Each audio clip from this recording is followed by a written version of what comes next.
Zee 24 तास एक पाऊल पुढे का वाढतंय? याच्यामध्ये जर मला वाटतं त्या मूलभूतरित्या विचार करावा लागेल की हर्षवर्धन जाधवांची केस ही पूर्णतः विपरीत होते। त्या ठिकाणी संपूर्ण त्या ठिकाणच्या पोलीस फोर्सने त्यांच्यावरती जो ज्या तऱ्हेने अत्याचार केले ते मला वाटतं अत्यंत निंदनीय होते। तेही त्याच दृष्टीने अशाच तऱ्हेने पाहावं लागेल। आणि ज्या तऱ्हेने तुम्ही म्हणताय की एकंदरच आमदारांचा पेशन्स चाललेला आहे की नाही या संदर्भामध्ये जर पाहायला गेलं तर ह्या ज्या न्याय व्यवस्था असेल, लोकप्रतिनिधींची जी जनतांत्रिक व्यवस्था असेल आणि त्याचबरोबर जे प्रशासन किंवा ब्युरोक्रेसी असेल या तिघांच्या स्वतःच्या मर्यादा कॉन्स्टिट्यूशनने ठरवून दिलेल्या आहेत। आणि ज्या वेळेला एखादी व्यवस्था वीक होते किंवा वीक केली जाते किंवा त्या दृष्टीने आपण स्वतःच्या त्या अधिकारांचं रक्षण करू शकत नाही त्यावेळेला दुसऱ्या या ज्या पॅरलल अशा या संस्था आहेत त्या ओव्हर पॉवर करत असतात। अनेकदा तुम्हाला दिसत असेल की कोर्टाची व्याप्ती अशा लेवलला गेलेली आहे की SIT स्वतःच ते गठीत करतात आणि स्वतःच डायरेक्ट मॉनिटर करतात। इन्व्हेस्टिगेशन हा त्यांचा प्रकार म्हणजे त्यांचं काम नाही, पण इन्व्हेस्टिगेशन देखील मॉनिटर करण्याचं काम आजकाल कोर्ट करतंय। त्यामुळे आपण ह्या बाबतीमध्ये खऱ्या अर्थानं ह्या कॉन्स्टिट्यूशन मध्ये ज्या मर्यादा दिलेल्या आहेत त्यांचा किती विचार करतो आहोत हा देखील मूलभूत प्रश्न आपल्या समोर उपस्थित आहे। प्रशासनानं देखील अनेक गोष्टी अशा तऱ्हेने दिसत आहेत की पोलीस अधिकाऱ्यांवरती ज्या तऱ्हेने सामान्य जनता ज्या तऱ्हेने पाहते पोलीस अधिकाऱ्यांचं वर्तन एकंदरच आज तुम्हाला अशीही परिस्थिती नाही की प्रत्येक पोलीस स्टेशनमध्ये गेल्यावर त्यांना न्याय मिळतोय। सामान्य जनतेला त्यांच्याशी वर्तणूक चांगली असते आणि त्याचबरोबर लोकप्रतिनिधी हे काही नुसते विधिमंडळातच काम करतात असं नाही, त्या पोलीस स्टेशनमध्ये असेल किंवा त्या ठिकाणी देखील जनमानसाचं नेतृत्व करून किंवा त्यांचे प्रश्न त्यांच्याकडे मांडून त्या ठिकाणी न्याय मिळवायचा प्रयत्न करीत असतात।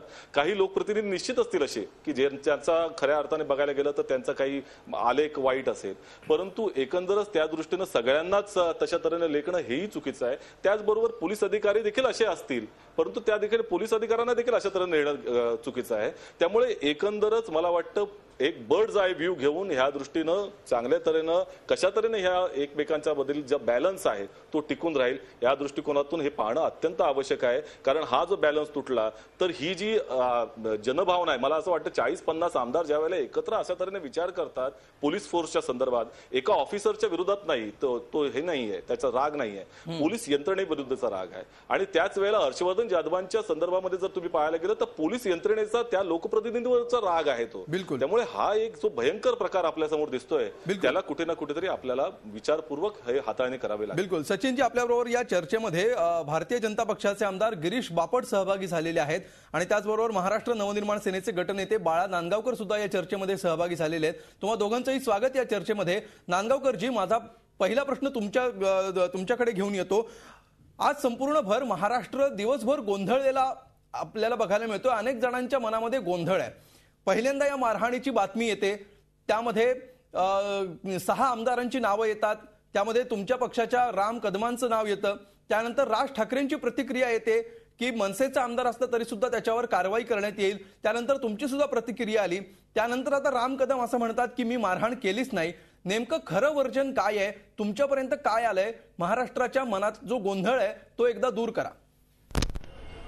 मला असं वाटतं की मी तुमच्या चॅनेलचं मनापासून आभारी आहे की आपल्या वाहिनीच्या माध्यमातून मी संपूर्ण महाराष्ट्राची माफी मागतो, जनतेची, किंबहुना पोलीस दलाची, माझ्या पोलीस बांधवांची, माता भगिनींची माफी मागतो। खरं पाहता आजचा प्रसंग हा महाराष्ट्राच्या इतिहासात जो घडला तो अत्यंत वाईट प्रसंग आहे असं जर म्हणालो तर चुकीचं ठरणार नाही। मी मुंबई महानगरपालिकेमध्ये 5 वर्ष नगरसेवक होतो आणि 18-18.5 वर्षात विधानसभेमध्ये आहे। असा कधी प्रसंग घडला नाही आणि त्यामुळे राम कदम त्यांनी मारहाण केली नाही अशा प्रकारची माहिती मलाही दिली।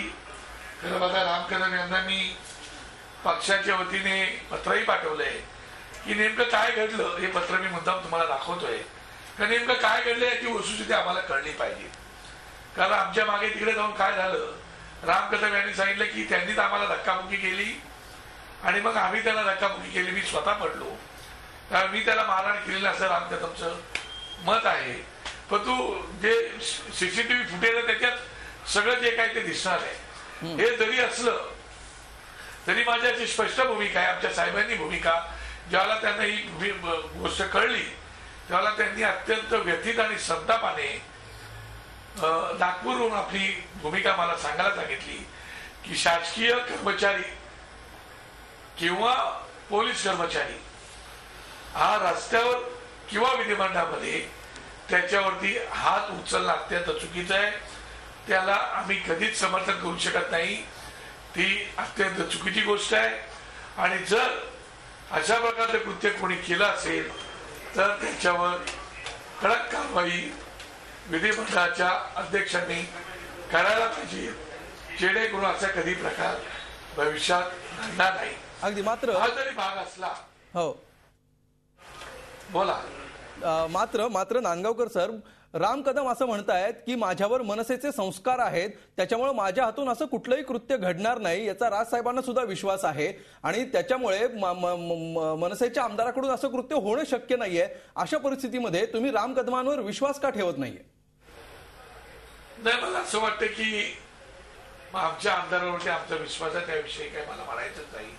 पण शेवटी फुटेज आहे ना, राम खरं बोलला की खोटं बोलला ते की दिसणार आहे ना, की दिसणार नाही. त्याच्यामध्ये सत्याचे सत्य कळणार, अध्यक्षांना त्याची माहिती मिळणार आणि अध्यक्ष त्या विषयावरती काय भूमिका घ्यायची ती घेणार.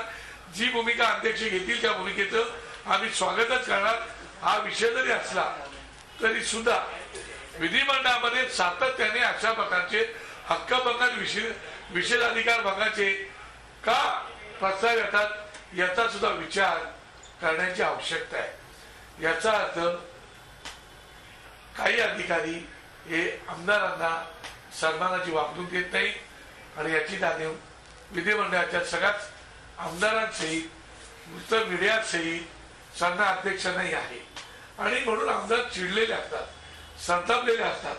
हे जरी असलं तरी आमदारांनी अशा प्रकारचे कायदे बनवणारे आमदार, त्या आमदारांनी विधिमंडळामध्ये अशा प्रकारचे कृत्य करणं चूक आहे.